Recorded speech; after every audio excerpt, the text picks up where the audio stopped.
Deux Rois, chapitre 8. Élisée dit à la femme dont il avait fait revivre le fils, « Lève-toi, va-t'en, toi et ta maison, et séjourne où tu pourras. Car l'Éternel appelle la famine, et même elle vient sur le pays pour 7 années. » La femme se leva, et elle fit selon la parole de l'homme de Dieu.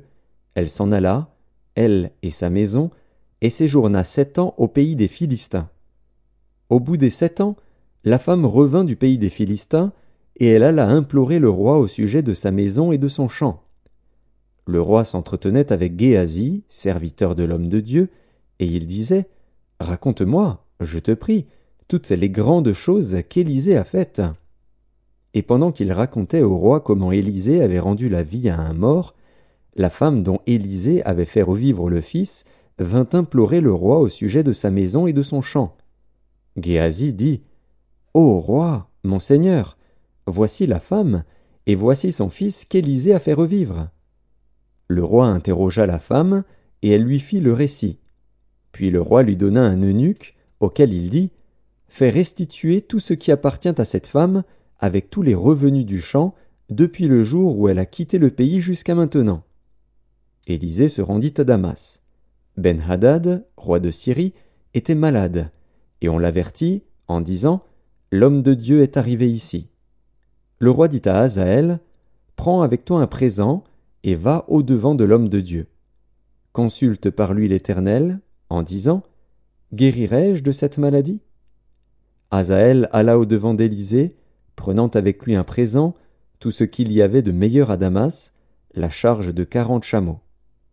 Lorsqu'il fut arrivé, il se présenta à lui et dit « Ton fils Ben-Hadad, roi de Syrie, m'envoie vers toi pour dire « Guérirai-je de cette maladie ?» Élisée lui répondit « Va, dis-lui, tu guériras. Mais l'Éternel m'a révélé qu'il mourra. » L'homme de Dieu arrêta son regard sur Hazaël et le fixa longtemps, puis il pleura. Hazaël dit « Pourquoi mon Seigneur pleure-t-il » Et Élisée répondit « Parce que je sais le mal que tu feras aux enfants d'Israël. Tu mettras le feu à leurs villes fortes, tu tueras avec l'épée leurs jeunes gens, tu écraseras leurs petits-enfants, et tu fendras le ventre de leurs femmes enceintes. » Hazaël dit « Mais qu'est-ce que ton serviteur, ce chien, pour faire de si grandes choses ?» Et Élisée dit « L'Éternel m'a révélé que tu seras roi de Syrie. » Hazaël quitta Élisée et revint auprès de son maître, qui lui dit « Que t'a dit Élisée ?» Et il répondit « Il m'a dit « Tu guériras. » Le lendemain, Hazaël prit une couverture, qu'il plongea dans l'eau, et il l'étendit sur le visage du roi, qui mourut. Et Hazaël régna à sa place. La 5e année de Joram, fils d'Akab, roi d'Israël, Joram, fils de Josaphat, roi de Juda, régna. Il avait 32 ans lorsqu'il devint roi, et il régna 8 ans à Jérusalem. Il marcha dans la voie des rois d'Israël, comme avait fait la maison d'Akab, car il avait pour femme une fille d'Akab, et il fit ce qui est mal aux yeux de l'Éternel. Mais l'Éternel ne voulut point détruire Juda, à cause de David, son serviteur, selon la promesse qu'il lui avait faite de lui donner toujours une lampe parmi ses fils.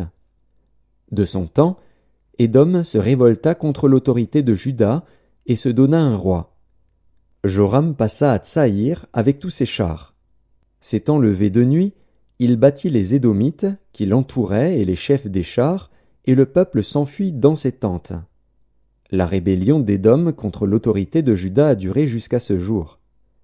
Libna se révolta aussi dans le même temps. Le reste des actions de Joram et tout ce qu'il a fait, cela n'est-il pas écrit dans le livre des chroniques des rois de Juda? Joram se coucha avec ses pères, et il fut enterré avec ses pères dans la ville de David. Et Akazia, son fils, régna à sa place.